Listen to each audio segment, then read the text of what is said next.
Penguin Random House Audio presents Ruth Run, a novel by Elizabeth Kaufman, read for you by Dan Bittner and Rebecca Lowman. For Analia, my favorite daughter. 1. Ruth. The cookie vanishes. I was dreaming about a ginger cookie. Soft-centered, crunchy, with sanding sugar, when the alarms went off. It was 3 a.m., and somewhere someone had hit one of my electronic tripwires, triggering phone alerts that shocked me awake. I flung my arm to mute them, then lost a moment wondering what thief falls asleep mid-thievery. In my defense, a years-long cybercrime can get dull. I checked my laptop. Someone had poked the software that transferred money from my East Coast accounts through the hacked firewalls. They'd halted a funds transfer. Had they found any of the offshore accounts?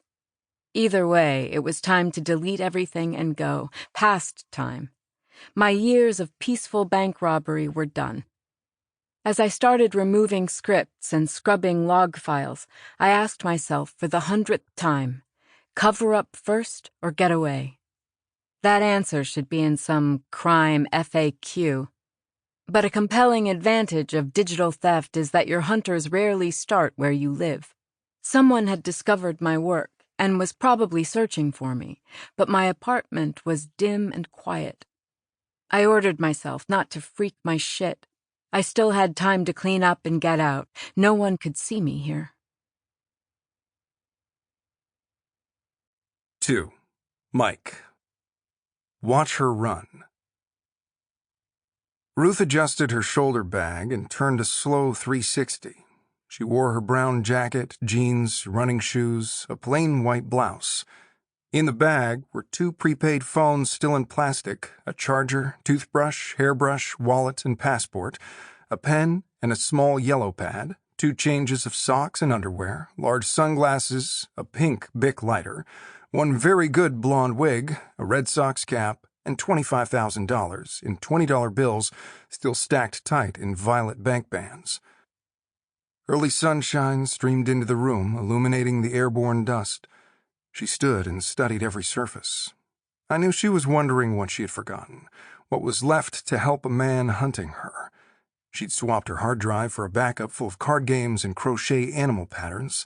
The original she'd zeroed, baked in the oven, and shoved into her bag. She examined the books, stacked in no order on the crappy plywood shelves.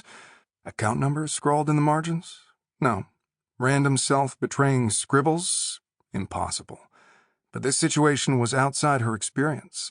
She had no idea how capable or relentless my team might be, or who we were. There wouldn't be much to find in that apartment. Goodwill plates and cutlery, plastic cups, a French press that made coffee at once weak and full of grit. Getting rich had been a lean process. The refrigerator remained empty. She ate packaged crap when she bothered to eat, an unholy assortment of turkey jerky and the occasional Trader Joe's frozen ethnic dinner. There was a cheap window bird feeder and her father's old violin in its bright painted case on a side table. I'd been sure she would take it. How far did she expect to get, really, with me in pursuit? A flowered violin wouldn't sink her. With a little planning, she might even have stored it somewhere. But there it sat, and she walked away from it. She couldn't be certain I'd found her hack or the complex web of scripts and small databases that overlay it. Her system looked innocuous if a person happened to stumble onto it. Pieces were spread across the internet. But we must have triggered an alert. At 0300 hours, we'd probed the relays to her offshore account, and the first overnight transfer from the U.S. banks had failed. The next began on schedule, but we'd spooked her. She had already started to dismantle everything, shutting it down. She must have planned to burn it all behind her someday. Still, she'd needed almost 5 hours to disable and delete the scripts and databases that had collected and directed her stolen fortune over the last 45 months. The compromised microchips had to stay, of course, but they were useless without her knowledge. Somewhere she must have left me a clue to their access. It would be my challenge to find it. Ruth closed her eyes.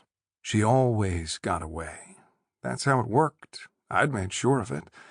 This time she expected to be staggeringly rich. The light caught her hair, her cheekbone, the curve of her ear. It was a face to be studied in black and white, or while she slept. Awake in the world, she had the trick of blurring against her background like a rare nocturnal moth, or the bird that hunts it.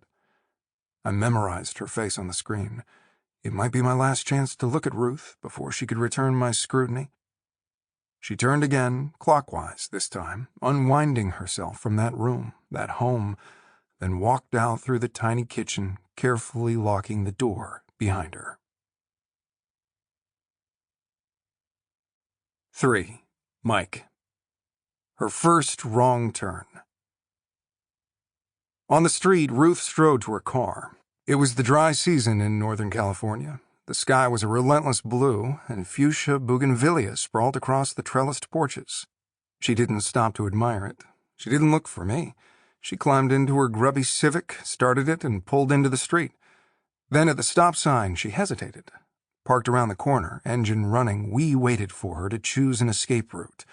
I expected she would turn toward El Camino, work her way to Marsh Road, and go north on 101. She had an old cash-bought car parked along the way to trade into. I expected her to bolt out of the Bay Area, as much as anyone can bolt through that morning traffic. But there was still her assistant in crime, stupid, hapless Tom. He had written most of the software for the theft. His name with hers was on the Cayman's account. He'd be in his cubicle, staring at the mini crossword, waiting obliviously for the posse. That was us, to seize him. It had been Ruth's first large heist. She had mishandled her subordinate. Tom had not received the alerts, did not have an escape plan. She should not have involved him in the first place. She should not risk herself to get him out. Too much to hope in that moment that she'd turn toward me. I knew she wasn't ready. I approved her loyalty but faulted her judgment trying to save Tom.